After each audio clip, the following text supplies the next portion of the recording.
Hey everyone, I am THPine and welcome to Combat Monsters. Combat Monsters is a free-to-play mobile game which gets ported to Steam on the 21st of January, and we will talk about the game, the mobile port and the business model because it's free-to-play. Not necessarily in that order. Before we start, you might have noticed these black bars. The game doesn't have resolution options for window mode, so yeah, sorry. We will talk about that later when we come to the port though. So let's talk about the game first. So it's a mix of collectible card game and yeah, well, hex-based strategy game, I guess. I will just play the next mission in this quest here to show it off. The graphics are quite obviously very mobile-esque, so not much done there. Wow, the music is loud. Let's reduce that a little bit.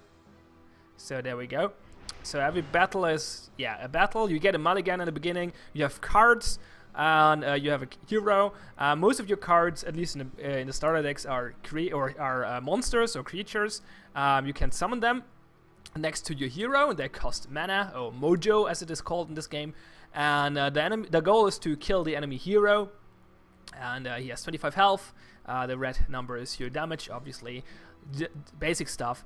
Every hero has an ability. This one can heal. I have the mage deck, and well, let's just start by summoning something. Who's that? Django. He can throw a fireball. Let's summon him around here maybe.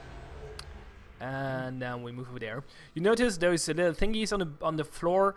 They give you bonuses. Those give attack. Those give defense, and those give extra mojo generation. So you get more mana per turn, basically. There are 3 different types of units. Or creatures. There are, I think, warriors that are called. They're doing melee damage. Then there are mages, which can attack for up to 2 tiles away. Targets up to 2 tiles away. And archers who can attack tiles up to 3 tiles away. I think he's an archer, yeah. Or she, I should say. So she can shoot 3 tiles. Every unit can move 1 tile per turn, except for the turn when they're summoned. They can attack in their first turn, though. And yeah, I have mages because I picked the mage starter deck, so all my units are mages. So we summon down, we're out of mojo to do anything. We move this guy, I think we end our turn. Everything is mouse controlled, which is a little silly, but well, it's a mobile game, right? Well, port. So she shoots me in the face. I probably should not have moved there, to be honest. That was probably a dumb move, and she summons a Foy, a Cyclops mage. He has a heal, 2 health, no, 3 health, because I guess he healed himself. Probably. Oh yeah, and every creature has a synergy or a race, and those races get bonuses for stuff. So all orcs get +1 attack for each other friendly orc in play, for example. Do I have another orc?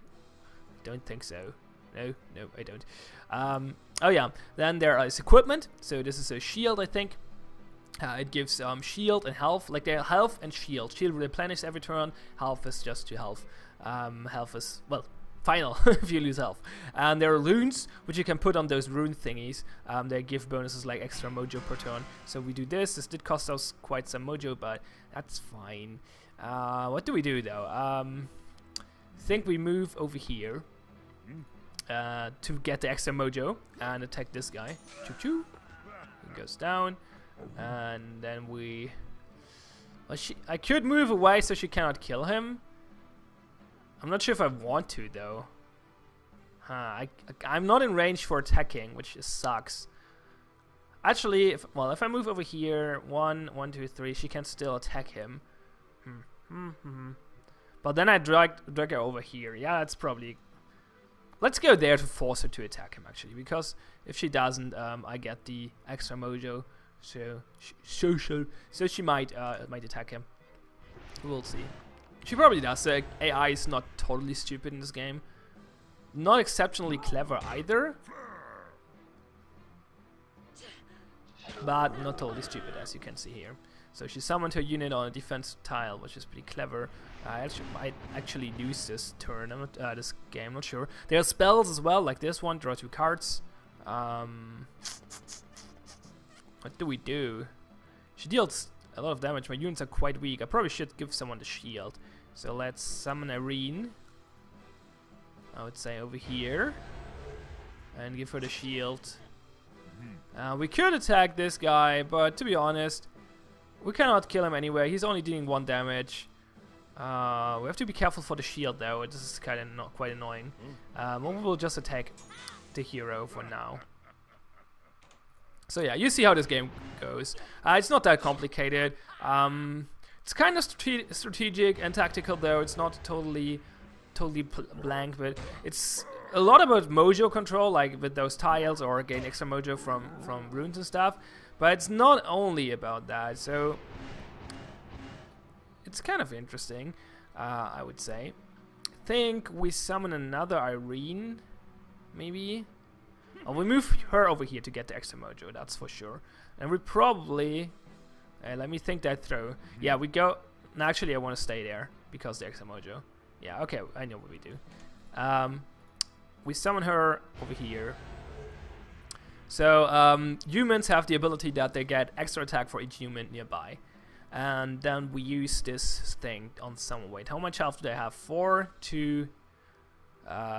she deals 4 damage. Well, I guess we give this just to our hero. So he deals more damage now because he has the staff. Can you see him here? Yeah, he can. It gives extra health as well, actually. Oh, that's the Terra. Okay. And now we kill him. And do we kill him? I'm not sure. I think we ignore him for now. He only deals 1 damage. I'm not too scared about that. We just attack the hero. And there we go. Yeah, the AI is not terrible, not super clever either, as I said. The game mechanics are easy to understand, I think. Have some kind of depth though, thanks to the creature benefits and stuff, and the different units and spells you can cast, and the positional advantages thanks to the tiles on the ground. What do we do? I think we draw 2 cards because we're running out of good cards. Huh, who's that? A Shlem. He has a Zap. Dazed target. Cannot attack for you or use abilities for 1 turn. Oh, that sounds useful. I think we want that guy. So we could either summon him here. No. We could summon him here so Irene gets the bonus, but Irene will stay there because she's standing on the mojo tile. And she can only attack this guy from there anyway because of range. So we don't need extra damage on Irene. So instead we put him here, get the extra damage on him. Then we use Irene to kill this guy. Irene can teleport, by the way. She has a blink ability. Then we cannot give him a staff because he has a staff already, which does 2 damage. Well, I guess we use that. That sounds useful. And then, do we want to kill this guy? No. Ignore him for now. We don't have mana for sap, which is a little unfortunate. How much damage? They can kill him, but they can kill him nonetheless, so I don't have to heal him because that doesn't help. So we will just attack and apply pressure to the enemy hero. And it's looking good. I think we're winning this because we have the mojo control. We get 3 extra mojo every turn, and we get 1 more extra mojo because this is the easy campaign, which gives you just 1 extra mojo. So we get more mojo in the enemy, and we will just out resource him here, basically. So let's see. She didn't kill any of my units. Oh, it's good for me. Can we kill her? 4 damage. I cannot. Oh, I can. Yeah, I can kill her. So we move this guy over here. As I said earlier, you can move 1 tile and attack every turn. Mages have 2 range, so we move him over here and... Oh, that was not enough damage. Why was that not enough damage? Well, never mind. We just summon Russ and deal the final blow. We could use the ability. This costs mojo, but it turns her, like it burns her additional to the extra to the base damage, so she takes 1 extra damage per turn, which is not necessarily here, obviously, but quite powerful ability anyway. So we get 60 gold. We could get more gold if we would have bought a tripler. Yeah, business model, free to play, as I explained earlier. We get a prize card as well. Oh, another one of those spells. Okay, kind of useful, I guess. And that's the basic game mechanics. So, as I said, it's quite interesting. For a mobile game, it's actually like the game cries or shouts mobile port to you everywhere, which is quite annoying. But it seems like it's not your default mobile game. It's like it's pretty good for a mobile game, but it's not implemented well, like ported well to PC, I think, because as I said earlier, for example, there are no mouse controls, no keyboard controls whatsoever. You control everything with left and right mouse button. Then stuff like if you want to turn this page, you have to actually swipe it, like you have to click and hold. If you just click, nothing happens, which is a little weird. So this is my collection. We can look through this. And the deck builder totally looks like a mobile deck builder as well. Like, it's super annoying that you have those rows you have to drag left and right, which is dumb. But at the same time, it's pretty good for a mobile game again, because you have something like card filters, which actually might make this thing like usable on a mobile device, but I don't like it for PC. Like, there are way more elegant solutions for a deck builder on a PC in a PC game, but for a mobile game this is pretty good. So I kind of come to the conclusion here that you should maybe play this game on mobile, but I don't really see a point playing it on a PC, I guess. Well, I'm not sure if you can share accounts. I don't think you can. You might. No, I don't think so. I logged in with my Steam account, so yeah.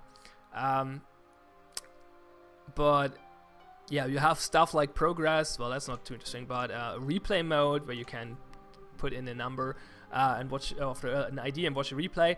The option menu is not terrible. Like, you have music and volume sliders. Like, that's pretty good. I talked earlier about the resolution. Like, you have no resolution options. If you have the game in window mode, it's always the same resolution, and you cannot change it. If you go to full screen, it actually adapts to your screen, but I cannot record while being in full screen because I have multiple monitors set up and stuff like that, and so I had to turn it off. So yeah, that's a little unfortunate. But the option menu is okay-ish, I guess. Again, for a mobile port, this is pretty good. Well, for a mobile game, but for a PC game, no, not so much. Proper resolution options would have been great here. So yeah, I don't know. There's multiplayer as well. Let's talk about single player really quick. So you have those campaigns, which a bunch of missions. Oh yeah, I forgot you have to slide every time. It's so dumb. I wanted to click, nothing happened. So you have those campaigns with quite some missions, and you have the skirmish mode where you basically select difficulty and stuff, and you get bonus awards depending on that. How many opponents do you want to face and stuff like that. Interestingly enough, you don't get gold or rewards for missions you already completed. If I redo this mission, for example, I will not get any reward. While if I do the next mission, I will get a reward. 30 gold and a card. Which is a little weird, because it means at some point you can run into a situation where you either have to spend money or have to spam skirmish mode to continue playing. At least there is skirmish mode, I guess. So it would be worse if not, because then you would have been forced to spend money. But I'm not sure. I'm not too deep into the game, so I don't know if you hit that wall. But let's say it's quite likely for those kinds of games. So yeah, let's talk about that a little bit. So how do you get more gold? You buy chests. There's a mini chest, a full chest, a mega chest. The mega chest is probably the one you want to buy. In the mini chest, there's 6 utterly random cards. Most of them are crap, I guess. In the full chest, there's at least 1 rare card, and in the mega chest, there's at least 1 legendary and 3 rare cards and 8 uncommons. So that's quite useful, but 7,500 gold is quite a lot. If you remember, I got 30 gold for that mission. 30. There are some missions which give wrong button. There are some missions which give more gold. Like if you do this one, this gave extra gold. I'm not sure how much, but it gave extra gold. Not too much though. This one will give you extra gold. And completing the quest will give you like 700 gold here, or up to 3,000, I guess. Which is not terrible, but not too much either. Like if you add this up, 3, 5, 5, 9, 7, 9, 8, 1, 9, 4, like around 10,000 all quests together, plus 40, 80, 100. Like say probably 150, 120. Another 3,000 gold maybe. Like let's say you get around 15,000 gold for completing all the quests. That's 2 of those to get chests. That's two chests, 2 mega chests, which is not too much, I guess. You get those epic chests just for referral rewards and stuff like that. You cannot buy them. I'm not sure what is in those. 12 randomly selected legendary cards. Oh, that's sweet. Well, it's hard to get, I guess. So yeah, then there's a deal of the day. Oh yeah, we should talk about how much you have to spend to buy those coins. So yeah, as I said, 7,500 coins. And if you want to buy them, where was it? To get more coins, you can do so. 10,000 coins for $5, or 20,000 for $9.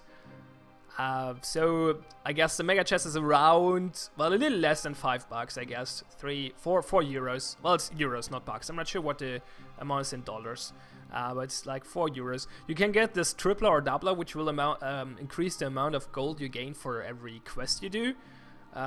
So yeah, those prices are not totally out of the ordinary, I guess. How do you get this anyway?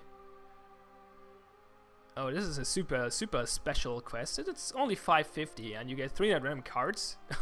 That's pretty crazy. 20 legendaries. I guess this is kind of a special deal. It doesn't seem too bad in comparison to the rest of other deals. You can only buy this once though, so this is like, if you want to spend money on, this is basically the deal. If you want to spend money on our game, then buy this. So like if you buy, it's kind of an okayish business model, I guess. So game is free to play, but if you want to spend, if you want to like buy the starter pack, which is pretty good, then make you a good deal here.